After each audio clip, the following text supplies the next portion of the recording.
ladies and gentlemen, I honestly don't know what I'm going to do when this transfer window comes to an end. I will start off the stream with being completely and utterly honest with you in regards to this last month and these last couple of months. Of course, tomorrow is February 2nd, it's deadline day, and there's still a lot of talking to be done. You know, the final whistle isn't till 11 o'clock tomorrow night, which I assume I'll be live for, that final whistle. So that's when I will finally rest. I will rest, I will be at ease, I will be free from this suffering that has been the January transfer window. And not to sound like I'm complaining about what I do, because I love this. This is, you know, I've got the best job in the world. I absolutely love it, and I thank you all every single day for letting me be in this situation. But in the 10 years that I've been doing this YouTube channel, and the 10 years that I've been covering Celtic, the 20 transfer windows that I have covered, this past couple of months was as easily the most hectic things have been. It's obviously probably the most negative it's been, maybe in stiff competition with the COVID season. But this last couple of months has been the most hectic, with things changing, managers being sacked, interims being brought back, transfers falling through, transfer rumours, fans being banned, board members under fire, owners being named on lists. You know, all these different things that have happened in the past couple of months has made this the most chaotic couple of months I've ever had covering Celtic. So God knows what I do when it returns to normal, if it returns to normal. But ladies and gentlemen, hello, welcome into tonight's stream. We have got a lot of changing stories to cover tonight, transfer stories to cover tonight, ones that I'm sure you're familiar with. I'll be live, you know, probably for the next 45 minutes or so, maybe a little bit less than that. Covering the live developments of the transfers. There is lots of moving parts. I'm sure there will be some breaking news as the stream goes on as well. I mean, technically we have a lot of breaking news to cover, hence why I put it in the thumbnail, because medicals are underway at Celtic Football Club, and it looks as though Celtic are set to make a couple of signings. On that note as well, there is still potentially outgoings to happen at the club, and Martin O'Neill spoke about that today as well. I'm starting to get a very sick feeling in my stomach that Arne Engels could leave Celtic. And I'm not, you know, I'm not saying that that's going to happen, by the way, so don't go out there and tell all your mates, right, when it says Engels is leaving. No, I just have this sick feeling in my stomach that there's going to be a bid that comes in that the Celtic fans can't refuse. Sorry, not the Celtic fans, the Celtic board can't refuse. We'll get on to Arne Engels a little bit later in the stream, but thank you for all piling in. It's good to see you all, channel members, Cammy, Celtic Forever, Mr. Mortal, good to see you, Mackenzie, and some of the regular channel subscribers as well, Proud Celts, Phil, Sean, Ben, good to see lots of these. I will try and keep your comments flowing as well over the next couple of days. I'm hoping, and this is just a quick channel announcement before I get into the news, over the next couple of days, I think that there's going to be a lot of changes to the streaming side of things, and maybe a new look for the streaming. I think we're going to get a new stream software sorted over the next couple of days, so bear with me in regard to all of that. Let's just focus on Celtic for now.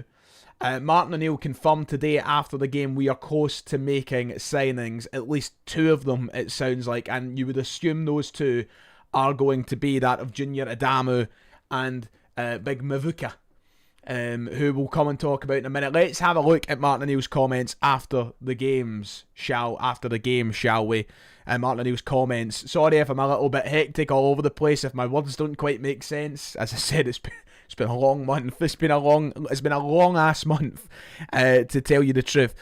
This was Martin O'Neill talking after the game today, confirming that there are medicals happening at the club. And this was, of course, 6 o'clock, 6:30 this evening, following the win against Falkirk today, saying that we have got medicals going on at the minute. You would assume those medicals are now complete or nearing completion. I don't know how long a medical particularly lasts, but I think that this is, about to happen, about to be finalised. Medicals happening at the minute, and fingers crossed players come through. We've got a couple and hoping to add maybe late on, and that would give us a chance. We're staying there to the end, and let's see what happens. He was asked about Joel Mvuka and Junior Adamu specifically, and he said the same as what he said in the press conference pre-Utrecht, where he said that the reporter, well, you would be close. So it all but confirms that those are, the players that we're certainly looking at signing over the next 24 hours. And those medicals are taking place at Celtic tonight. So obviously this all comes off the back of the reports earlier today that Junior Adamu was on his way to Glasgow before the Falkirk game. That seems to be confirmed by Martin O'Neill. And you can only assume that the other is Joel Mvuka, because as of 5 o'clock tonight, we did get the huge news, the breaking news, that it's not a loan move anymore. It has turned into a permanent transfer. I have a lot of questions that surround that, and I'll save them, and we'll talk about that in a moment. But that is no longer a loan transfer. That is a permanent move, according to those at Sky Sports. Celtic have apparently agreed a £3 million fee for Joel Mvuka, and he is now in London undergoing his medical. Will travel to Glasgow later tonight, you would imagine, on one of these chartered flights. So everybody get your plane tracking apps out and ready. Mvuka wants to join Celtic with the hopes of breaking into the Norway squad for the World Cup.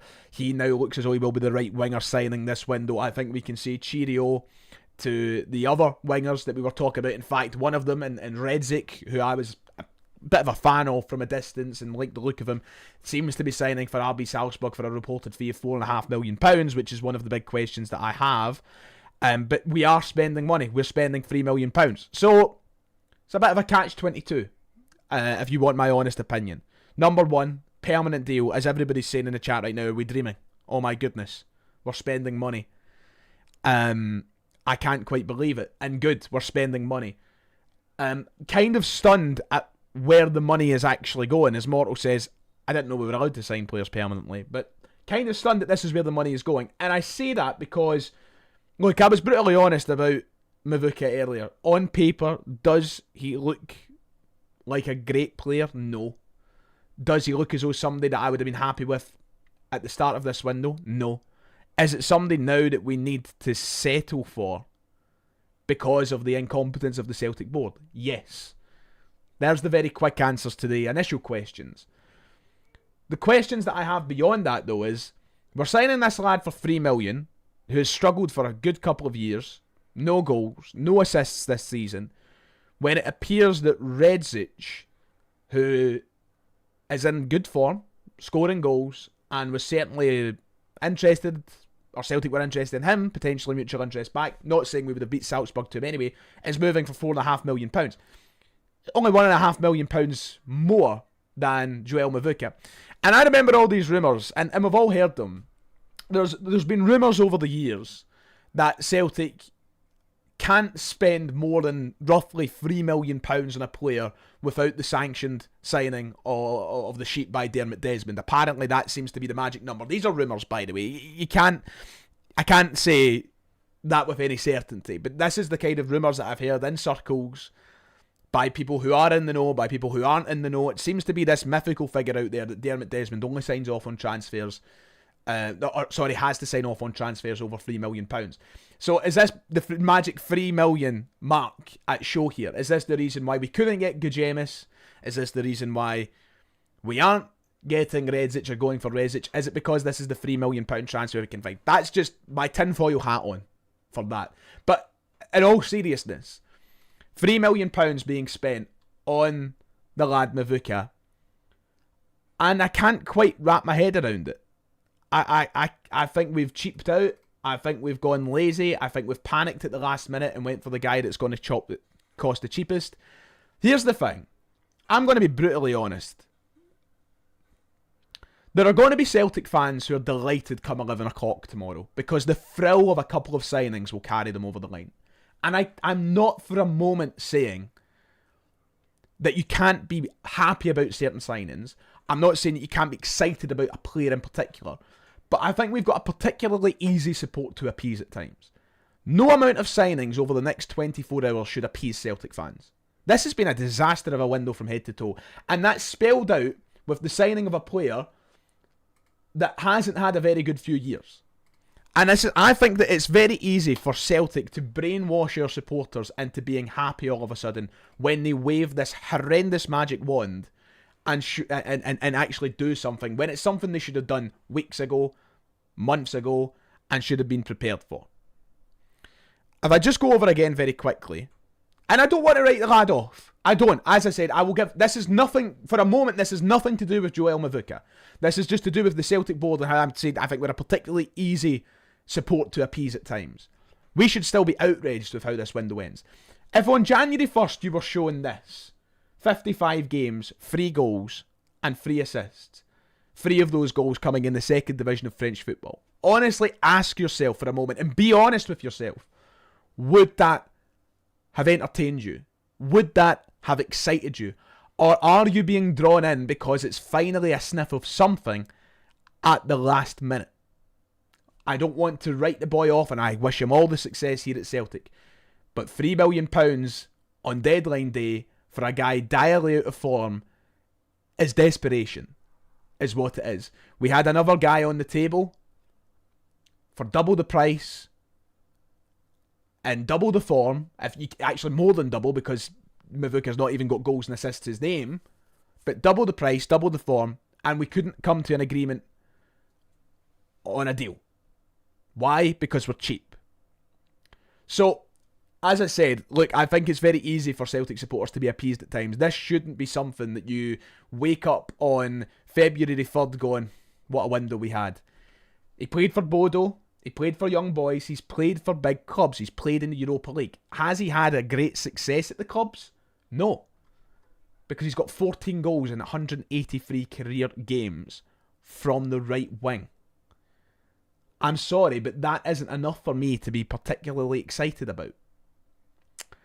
I'll give him the chance. Doesn't mean I'm excited. So, as I said, it reeks of desperation, but I think that's exactly what Celtic are experts at. Getting desperate at the last minute and hoping on a prayer that something will work. It's now a permanent signing. It's giving me serious Sebastian Tenekte and serious Michel-Ange Balikwisha vibes, but without a single goal or assist in a league game this season to back that up. So, it's going to be a weird one. It's going to be a weird one, but he's certainly on his way now, and it's the option that Celtic have went for. We've been linked with a number of wingers this year, and this window, and let me just summarise on them very quickly so we can see where we've arrived to. Raksaki of Crystal Palace, £8 million. We said no. Geshemis of Frosinone, £6.5 million. So we said no. Redzik, £4.5 million. So we said no. We finally find Joel Mvuka, who initially were looking at to sign on loan by all things that were reported. And clearly Lorient have went, you know what, we'd be better off just selling him anyway and getting some money in. Do you want him for $3 million? And we've went, aye. Because it's cheap. So, he's going to have... And this is the thing. I think that we are experts at piling the pressure on certain individuals and players. I feel sorry for the lad because... And I'll hold my hands up already. If he stinks 10 games into his Celtic career, I will come on here and say that he stinks. If he doesn't, I'll come on here and praise him. But that's... Celtic love putting these players who aren't good enough to play for Celtic in positions of pressure, playing for a big team with big demands when they clearly might not be ready for it. And I don't think this lad, who has barely played in Ligue 1 this season and was playing in Ligue 2 last year, the second division of French football, is there. Otelli is another one from Basel. Otelli, another one which I think there was a fee of suggested of around £5-6 million. Another one that we've said no to because of the money involved. I still believe there's something bigger at play here as to why we aren't spending money and taking a risk. And then you've got Maswanisi across the road as well, who, yes, there's been nothing concrete to suggest that Celtic actually want him, but somebody that we could have spent £4-5 million on, and I think Motherwell would have been forced to take it just because of how big a fee is at hand there. But there we go. Joel Mvuka does seem to be on his way. I'll give a huge shout out to... I'm not, as you all know, I'm not a huge data guy, not a big... I see Quinny in the chat, my man Quinny, who covers this kind of stuff brilliantly, and I will always shout Quinny out at that opportunity. I do like to do the reading though, and I do like to at least understand what we're getting in a player. And going off his season last year, there isn't really any standout categories for Mvuka in terms of data. I'm not going to get drawn into it too much because I don't want to be a hypocrite when I say I'm not a big data or a big stats guy. The stats that matter for me are this: goals and assists. For an attacker, it's goals and assists. That's what I like to look at. Those are the stats that impress me. Those are the stats that sway me in the right direction. So I'm not going to be a hypocrite and start using poor stats or data against them. I'm an eye test guy. I like watching footballers with the eyes. And that's not to say that stats and analytics don't have their place, because they absolutely do in this modern game. Hearts are showing us that. They're top of the league because of their data and analytical approach. Clubs around England like Brighton have got themselves into the position they're in because of their stats and analytical approach. Just because it's not all for me doesn't mean it doesn't have its place. He doesn't really have any standout categories from his time at Lorient. Very low stats, I think, and believe in crossing in particular and chance creation. Those are the two things that I think that we need in a winger, because our wingers right now aren't effective. So what I get from the reading of Mvuka is that he's not necessarily been too effective. We've already got too many wingers for me who are all fart no poo, and I just think we're signing another one here. The only thing I can say to caveat that is, if this is a chance for him to find the spark to reignite his career, I think that is hopefully what will carry him into having all we need here is for him to be good from now until the end of the season, and then we can assess from there. And if it can spark him into giving us something the way that Adamu gave us something, then good. But that shouldn't be the basis for a Celtic signing. If you wanted slightly better reading, there was also the same approach. And a big shout out to Data Boys, by the way, over in Twitter. I would give a shout out to them because this is their work here. His reading at Bodo Glimt was far better, promising, and more aspects as they've worded it, but still not tremendous. So once again, I'll leave this on screen. You can pause, you can have a look at it as you like, but it just screams out cheap option. Cheap, panic, last minute option. And he wants to get into this Norway World Cup squad. The guy's never been capped for Norway in his life. So I think it's going to take a miraculous few months. He's obviously not done enough in the past to show that he's good enough for a Norway call-up. So I would be stunned if he now gets it, coming to Celtic. So he can't score, he can't assist. His data and analytics doesn't show that he's particularly an effective player. I don't quite get why this is the signing that we've sanctioned. It seems like the Celtic model or structure as of the past 12 months has been, let's hope for a miracle. That seems to be the standard for your signing. Not proven quality, not goals and assists. Let's hope for a miracle. And that's what I think we're hoping with for Joel Mvuka. Now, this move is almost certainly going to go through. I think there is nothing to suggest that deals will be hijacked, anything will fall through, unless something popped up at the medical at the 11th hour. It looks as though that deal will be going through. So that's that for now. We'll come on to that a bit later on. I do want to keep the stream moving on. Thank you, Mick, for the donation, saying the cheap option as per. It does feel like that. And I mean, usually when I talk about certain players, I kind of try and scan the chat as I go, and I can see it flying. I can see he's having a lot to say. And once again, when I get this new streaming software, I'll be able to bring super chats back up on screen and help aid me visually. But I'm kind of scanning the chat, and usually when I talk negatively about a signing, there's at least a few people in there going, Ryan, stop it. The boy will be good. The boy will be this. He looks good. This looks good. That looks good. I'm not seeing an awful lot of it. I'm not seeing any of it, actually. I feel like we're all pretty much the same here. And hopefully that all backfires on us. Hopefully this lad turns out to be the next coming of Jimmy Johnston, Let's hope that he turns out to be the Norwegian Jimmy Johnston. That's what I want from the guy. But I think that, once again, Celtic are very, very bad at putting, pressure on people that shouldn't be in the position that they're now going to be in. And this will be sink or swim for Mvuka these next few months. This isn't a bedding in process. This isn't a pre-season and then gets to learn as he goes. This is a do or die these next few months. Celtic have a league title on the line. A league title race which now sits second in for the time being. Celtic have a European charge to potentially go on. And Celtic also have a Scottish Cup to win. This is sink or swim for anybody.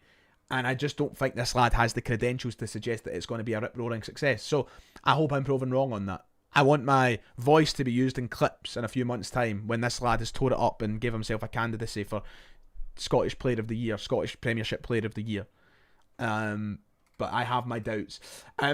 Martin O'Neill did say he's one of the players doing his medical. The other seems to be Junior Adamu, who we all know as of today was in advanced stages to join the club. I think this is one that we can certainly be a little bit more positive about, despite lack of form, despite lack of excitement. I'd done my stream earlier and I said there was a lot of Freiburg fans laughing at the fact we were signing him, and there was a lot of people out there saying that he's one of the worst strikers they've seen in the Bundesliga and stuff like that. I jumped on forums and such and done a wee bit of reading, and it wasn't great. But if you're going off somebody that's at least proven it somewhere that he can be relied upon, then Junior Adamu is probably the better of the two for that. We all know via Florian Plettenberg of Sky that Junior Adamu is on track to becoming a Celtic player unless there's a hijack. I feel like we have passed the point of hijack now. This is somebody that by this evening I would assume has pen to paper on a Celtic move.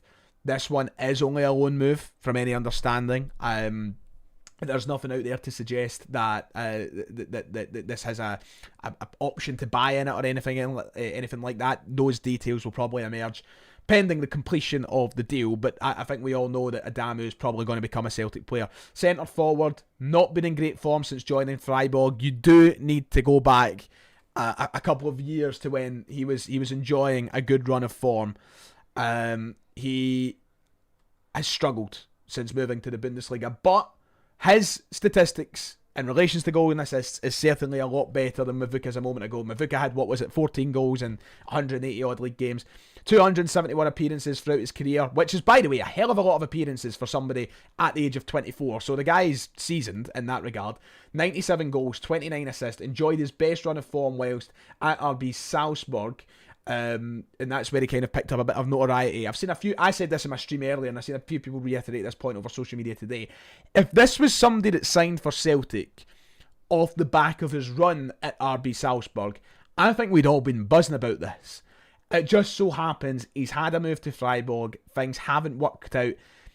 The move has been a bit lengthier than I would have liked. If this was like a 1 year thing and we were picking him up, I think I'd still be a lot more excited. But he's been at Freiburg for coming up 3 years, 2.5 years in fact.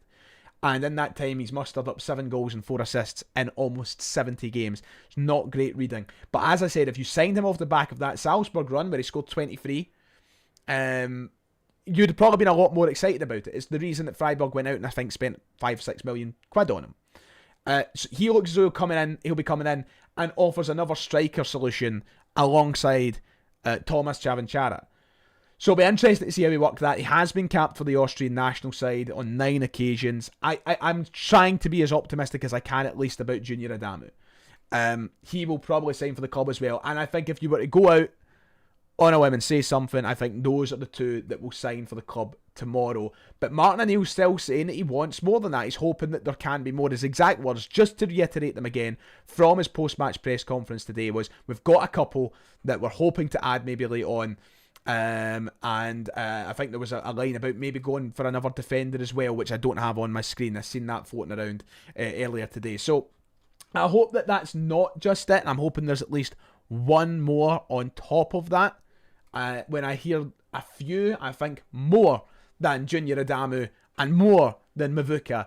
But only time will tell with that. And as I said, I'll be live for the next 20 minutes or so. If we get any live breaking news or anything like that, I'll cover it. Knowing my luck, I'll go off. They are still panic signings. I see people saying that in the chat, and I do agree. It's where we are. It's the corner we've backed ourselves into. And as I said, don't let any amount of movement on deadline day tomorrow convince you that this has turned into a good window for Celtic. I'm being told to check a tweet by Anthony Joshua. So if you give me a moment, I will do that. Have we got a live update? This better be good, Mackenzie. Anthony Joseph has tweeted, there's an update on the centre half front as of the last 10 minutes. So we do have something, at least we've got some kind of breaking news per se to talk about on screen. Celtic are looking to bring in a centre back before tomorrow's transfer deadline. If they can make a breakthrough with a centre back target, it would pave the way for Stephen Welsh to rejoin Motherwell. The Hoops recalled him from his loan last month. So it looks as though Celtic still want another centre half. As I said, there was talk of this. Did I say Anthony Joshua? Did I say that? I meant to say Anthony Joseph. It looks as though we are still looking. I did just say that a moment ago, and bang, there we go. We have a tweet. 8:45 tonight, so we're talking 13 minutes ago since this was put up. Celtic are looking to bring in a centre-back before tomorrow's transfer deadline. I wonder if we'll go back in the direction of Amenda, who was spoken about. I like the look of him. I thought he looked like a talented player, a good physical, right-footed centre-half that I would very much welcome. The Stephen Welsh one is weird. We recalled him, we brought him back only for Dane Murray to stay ahead of him in the pecking order. Poor Stevie. I actually feel bad for Stephen Welsh. But Celtic are still looking to bring in a centre-half. I think, look, once again, last time I'll say it for now, tomorrow no amount of movement can change my mind in the disaster that's been this transfer window, and the charlatans at the club still need chased. But if we can finalise the 2 moves that are on the table just now, and we can add a centre-half on top of that, I think that we have made some, and I use this phrase very, very loosely, I think we've made the best of a bad situation on deadline day. But don't let it brainwash you. Don't let it. It's still a disaster. It's still terrible. But if we can bring in a centre-half, that'd be nice. I hope we go back looking in the direction of Amenda. Don't know if we'll see that happening. But as of 15 minutes ago, Celtic are still looking to bring in a centre-half tomorrow. And it was not reported by Anthony Joshua. It was reported by Anthony Joseph. I do want to get to the Q&A part of things. So I'll try and keep the next section very, very brief. Thank you, by the way, to my man Wojciech, the legend himself, saying, "Hi Ryan, good to see Thomas scored a goal today. I didn't see the match. Was his performance solid?" I liked it. I spoke about it in my match reaction earlier, Wojciech, and I liked it. I think he's still got a few wee rough parts that will come with time to fix up. Bringing the ball in, holding the ball up, and getting that first touch nailed. I think that'll come with time and come with upgrades around them, if you like. But in terms of being that outlet to score goals, to help create goals, two games, a goal and an assist, very good goal and a very good assist as well. I think he's off to a good start, a solid start. So I'll take it. It's all about gains, and I think we've gained something by adding him to the squad so far. So yeah, he's doing a solid so far, and thank you for the donation, Wojciech. I tip my hat to you. The last thing that we do need to talk about before I go into a Q&A session, and before we cover anything else in this stream, if I can even fit, I've got so many tabs open. I think I've closed it. I think I've closed the tab. I have. I'm an idiot. If I can find it again. Yes. Okay.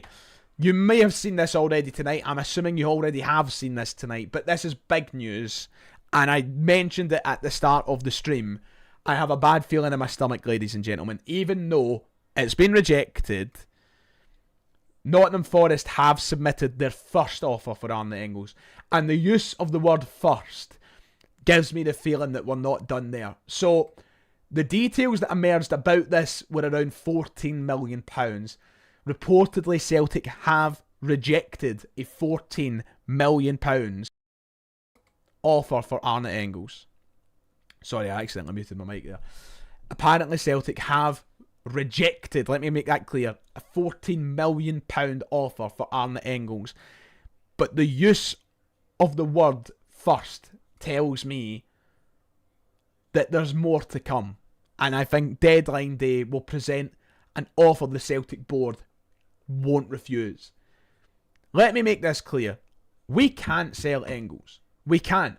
Unless there is a contingency plan in place to sign someone of equal or better quality, and I mean proven better quality. We can't. We don't have enough leeway or flexibility to change this Europa League squad enough. We don't have enough rumours / basis to go off that Celtic have looked at central midfielders in that area. And I know a lot of people will talk about Nico Segur, the Canadian international we were linked with earlier in the month.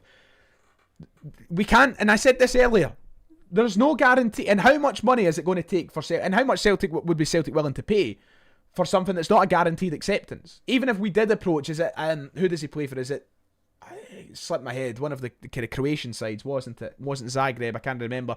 Was it Split, Hajduk Split? Even if we approached one of these teams, there's no, what if they say no? What if everybody says no, and we're left with the midfield that we have at the club right now beside Arne Engels? And I get it. I'm seeing so many people in the chat saying sell him. Do we remember where we are right now? And look, I get that the jury is out on Arne Engels. Some people love him. Some people hate him. He is football Marmite. He is football Marmite. It is the perfect way to summarise the feelings of Arne Engels. Some people think he's amazing. I've got people in the chat saying that they would happily drive him to the airport. I still think, this is my honest opinion. Last time I'm saying this for now. My honest opinion of Arne Engels is this. Have we seen enough in 18 months to justify the £11 million we've spent on him? No. But is he a good player? Yeah, he is. Maybe not an £11 million player. Maybe not a £14 million player. But we cannot let him go right now. If you seriously want us to A, win a league title, and B, try and do something in the Europa League, which we should all want. We should all want us to try, at least. We can't let Arne Engels go. And the fact of the matter is, if he keeps playing to even the same level he's playing right now, these offers will come back in the summer. So I get it. He is a player that the jury is out on. I'm seeing so many people in the chat saying sell him. I'm seeing people in the chat saying don't sell him. But you would be insane to suggest that we can afford to let this boy go right now. It would be a disaster all round. Our best midfield three at the minute, by a country mile, is Arne Engels, Callum McGregor and Benjamin Nygren. What happens when you take out 1/3 of that? We get Rio Hatate, who's looked unarsed all season, who was jogging on the pitch today and looking like a man down, who has been mentally checked out of Celtic for months. You get Paulo Bernardo, who couldn't stand out on a pitch against two part-time plumbers against in the game against Auchinleck Talbot. Or you get Luke McCowan, who looks every part of a Dundee player. You need to ask yourself the question. Take emotion out of it. Take your own opinion out of it about the player. Why would you want us to weaken ourselves deliberately because you just don't rate somebody? He is clearly part of the best midfield three we have right now. And to lose him at this point with a day left, or even, it wouldn't even be a day left, on deadline day of the window, would be catastrophic for Celtic's season. And by the end of the season, if you're on the side of we should get rid of him, you would be regretting saying that, I tell you. We cannot afford to lose Rio Hatate. Sorry, Arne Engels, I'm looking at the chat. We could maybe afford to lose Rio Hatate. We cannot afford to lose him. I agree that he's not set the world alight. I agree that he's still got a long way to go. But this is a 22-year-old lad who has been hot and cold, but stood out in big games. He stood out against Utrecht the other night. You know, we cannot let him go. We can't. And if we do, I fear for where this season goes. That's not me saying that Arne Engels is the sole perpetrator of a good Celtic team, that he's our only hope, or that he's the catalyst in this current group of players that we've got, because he's none of those things. He's not the catalyst, he's not the standout, he's not the guy to lead Celtic on the title charge. But what he is a solid player that is very pivotal to the midfield three we've got right now. And it's as simple as that for me. I don't think we can afford to lose anybody in the middle of the park for what it's worth. The only two I think that would be fine to go are Luke McCowan and Paulo Bernardo, because they offer nothing to the team anyway. But apart from that, the four kind of mainstays, Hatate, Engels, McGregor, Nygren, any four of them go, any one of the four, I think we put ourselves in a very, very tricky situation. So the first bid has been rejected, but lads, I can't lie, I have this terrible feeling in my stomach that we will lose him. And I think we should very carefully look at our opinions on that. Look, I'm seeing so many people saying get rid of him, but I just can't wrap my head around that state of mind about it. I can't. I just think it would be dumb. Very, very dumb. So we'll see if a second bid comes in tomorrow. Celtic should be preparing a contingency plan as we speak in case Arne Engels rocks up to Lennoxtown tomorrow and says to whoever in the office, I want to go to Forest. I want to explore that move. I want to play Premier League football. I get it. He came out and he said, I'm focused on being here at Celtic, but in this day and age, we know what Premier League football does. We know what it does. It's the persuader. It's the land of milk and honey. As much as we might hate it, that's, you know, what it is. So yeah, that's it for all the live stories. We did just talk about that news that Anthony Joseph put out. Let me do a quick recap and then we'll go into a Q&A, shall we? Celtic are set to sign, by the looks of it, Joel Mvuka of FC Lorient and Junior Adamu of Freiburg. And in regards to the way out, Arne Engels, we have rejected a first bid. Celtic also still looking at signing a centre-half in the window. That's still one of Celtic's priorities, apparently. Anthony Joseph reporting that in the last 20-25 minutes. We'll see if that amounts to anything. Just very, very quickly, in regards to players leaving the club, I believe Martin O'Neill did speak on it. And this was Martin O'Neill's exact words in regards to players potentially leaving the club.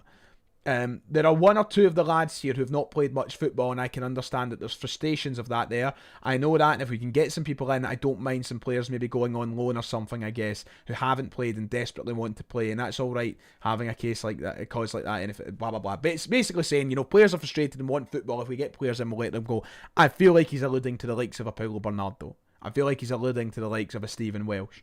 And we might see the kind of people, those kind of players maybe pop off at the 11th hour tomorrow, leaving the club. But we'll wait and see if anything comes from that. Final thing, let's go into the Q&A. And the thing I'm going to start off with, right, I seen this, and I want to bring this up, right? Somebody raised the point, I can't find it now, calling me a fool or whatever for saying that I would reject 14 million for Engels, right? That's daft, apparently. Why would I turn back that sort of money? Here is my brutally honest answer to that. What does it fucking matter? Are Celtic going to spend that £14 million? No. The transfer window also shuts tomorrow night. What does that £14 million do? Are you just buzzing for the financial report to come out? Is that it? Because that £14 million does nothing. So I don't get the state of thinking going, we can't knock back £14 million. Number one, yes we can. Number two, doesn't matter. We aren't going to spend it. We've struggled to spend £3 million this window. We're finally going to spend some money tomorrow on a complete dud. So what does 14 million do? What's the point? We can't reject that. Yes, we can. And we should. And I'm glad that we did.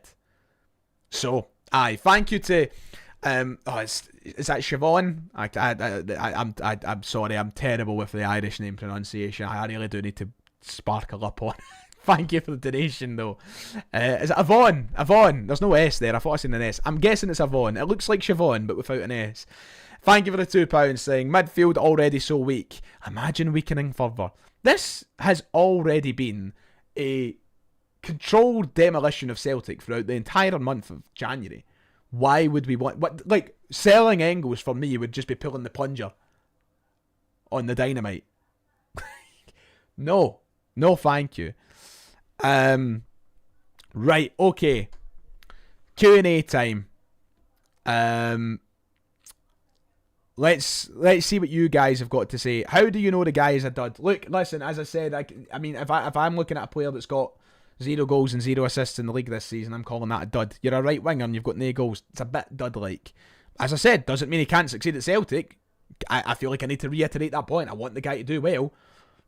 If I came at you at the start of the window and showed you a guy with 14 goals and 150 career games, would you be happy with that? No. So, as I said, Celtic do a tremendous... Celtic are the... I'm not being Mr. Doom and Gloom mortal. Why are you trying to pretend, of all people, that you think that it's fine? It's not fine. This is like the Doug meme. The Doug and the fire's burning the house ablaze. Oh, everything's fine. It's not. It's not. Celtic do a great job at brainwashing their fans. We are literally the men in black with a pen. That's what we are. I want to sign a winger that has 10 goals to their names this season. Not 0. So, as I said, it's the Doug meme. It's the everything's fine. I swear it's fine. No, it's not. It's not fine. But I hope the boy does well. I think you can be honest about it while also wishing the guy to succeed. Once again, the same old cliche. Both can be true.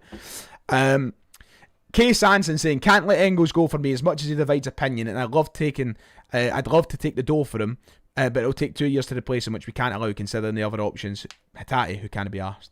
Yeah, I kind of agree with all that. Thank you, Max. I'm glad that someone agrees.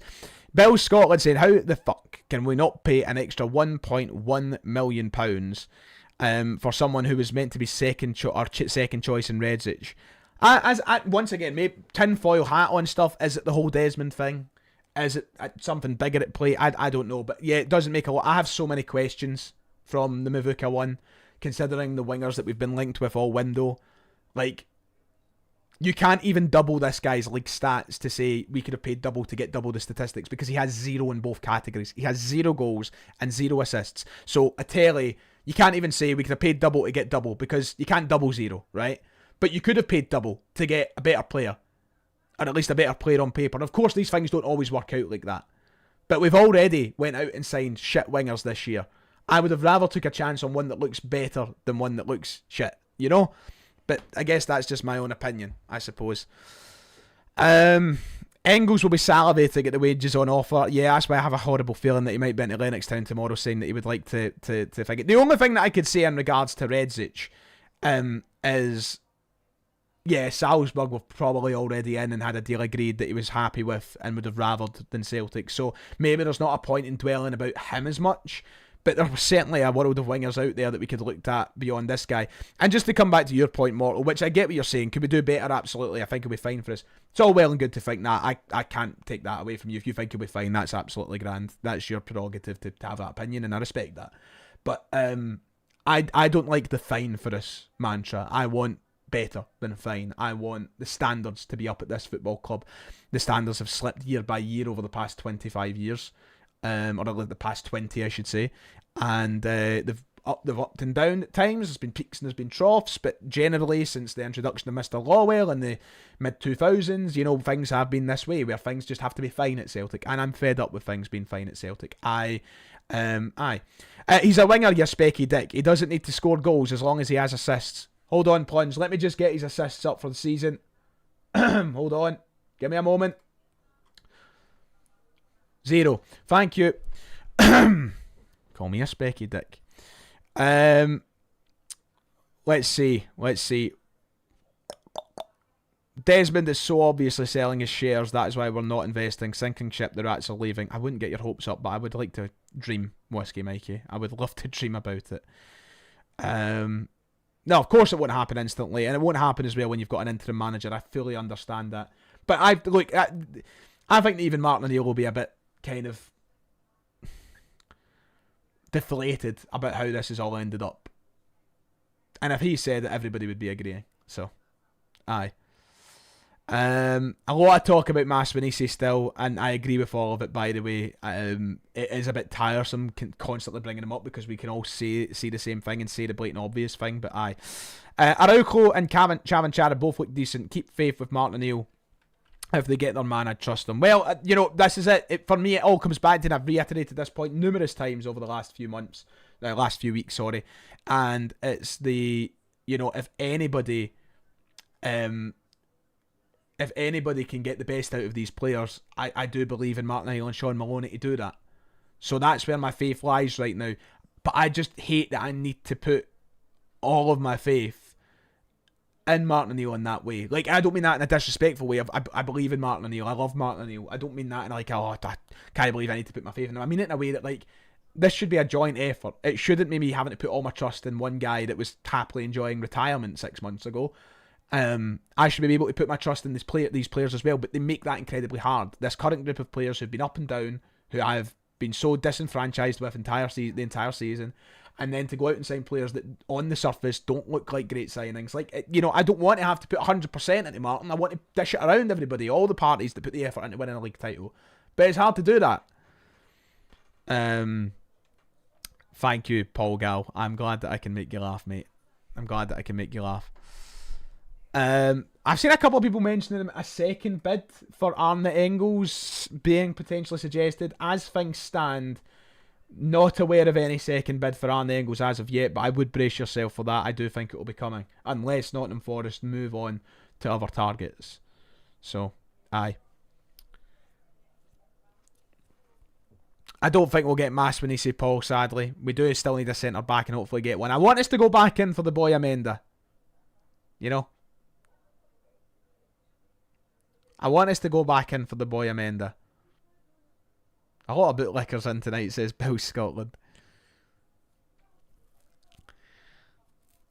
Wasn't many at Celtic Park today, which I liked. Everybody was standing up. Stuck in Belgium all day, user W9C9J. Could be stuck worse places, I suppose, but no, we've not signed anyone as per yet, but medicals are happening. I like that comment from Olympia Maniac, by the way. Martin O'Neill, the master tactician, using the Jedi mind tricks. Yes, I love that. Listen, as I said, Martin O'Neill, he's a mortal among men, and I believe in him more than anybody at the club right now. Right, I'll go through a couple more. I'll round this up until the 50-minute mark. God, 2 50-minute long streams today. Who do I think I am? And I'll be here tomorrow. By the way, just to make it clear, I'll be back on the channel tomorrow. For Deadline Day stream, we'll be streaming at the deadline, as I would typically do. I've missed a couple of them in recent years because I've been away places on Deadline Day. But I'll be live tomorrow for the last hour of the window. And I might even be live at other stages of the day as well. So if you haven't, go down below and hit the notification bell, because you'll be notified when I'm live tomorrow or when a video goes up tomorrow. But I will be live for the last hour of the window. So 10 PM tomorrow, we'll be live for an hour. Just to make that clear. Few more questions before I wrap things up tonight. A 12-hour Deadline Day stream. I do like the sound of it, but I feel like I'll regret it at the time. I'll decide what my plan is tomorrow, and as I said, notification bell it, and you'll know. We're going to need the vodka tomorrow. Absolutely, Bill Scotland. Maybe something harder than that. Anybody got absinthe? The old Paul O'Grady was an absinthe man. Just drank straight absinthe. That's a legend right there. That's a legend. Rest in power, Paul O'Grady. What a legend. What kind of signing do you want from? Do you know any of the players we're linked with? And the truth of the player, you have defense minister back. I just want good players. just to answer it sort of quickly and effectively, so we can keep going. Whiskey on board for Whiskey Mikey, on brand. I like that. Jamie Lawrence, another one I like the look of, by the way. Kevin, I'm with you on that. I would go down the route of Amanda or Lawrence. Both of them towers. I think one of them was 6'5", one of them was 6'7". Both of them right-footed. Both of them pretty well experienced at this stage of their career. I think that Lawrence had a little bit less experience at a high level than Amanda does, but I like the look of both of them. I would be happy with any of the two of them. I like the shout of Jamie Lawrence. It's went quiet on the centre-half front, but I would like to see us go back in for one of them. The fact that, do you know what the annoying thing is? There's no point in saying this, it's just repeating everything, but just go and spend fucking money on a centre half. We've got it lying there. This is what I mean. I'm tin hat. I'm going to tin hat it up. Anyway, right, on that note, I'm going to wrap up the stream, everybody. Thank you for tuning in tonight. Lots of developments, as I said. Keep in tune with Channel tomorrow. Thank you for all 1,300 plus of you who came in to watch this evening. I appreciate you all, and thank you for the support through the whole month. I'll probably give you a big soppy fucking cheers tomorrow night for sticking with me through this. I feel like I've alienated half of my fucking subscriber count over this last month, and for the real ones who have stuck with me, thank you. And anybody who's looking for the hat, by the way, the streets will remember. Shout out to the guys over there. They've just launched a new line, I believe, and a new 6-7 hat. So yeah, that's it for me. Shout out to them. Just Google the streets will remember football and you'll find it. Right, thank you everybody. It's been a pleasure as always. Take care of yourself.